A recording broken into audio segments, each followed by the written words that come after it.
சொல்றாரு ஆண்டவர், இங்க நானும் ஜெபிக்கிற பொழுதுதான் கர்த்தர் நமக்காக யாவையும் அவர் செய்ய முடியும்.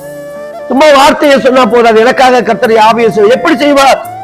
நான் என் தேவனுடைய இறுதிய விருப்பத்தை நிறைவேற்றுகிறவனா இருக்கும், என் பரலோக தகப்பனுடைய இயக்கங்களை அறிந்து ஜெபிக்கிறவனா இருக்கும், இந்த தேசத்துக்கு வரும் அழிவை கண்டு அதை துறப்பல் என்று சுவரை அடைக்கிறவனா இருக்கணும். அவருடைய விருப்பம், அவருடைய இயக்கம் அதுதான்.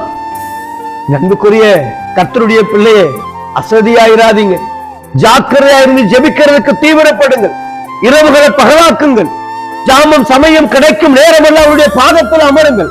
உங்கள் ஜெப வேலைகள் அதிகரிக்குமானால் இனி சம்பவிக்க போறதுக்கு நீங்கள் மாத்திரமல்ல, உங்களோடு இருக்கிற அனைவரையும் காப்பாற்ற முடியும். ஆண்டவர் இன்னைக்கு அதைத்தான் சொல்றார்.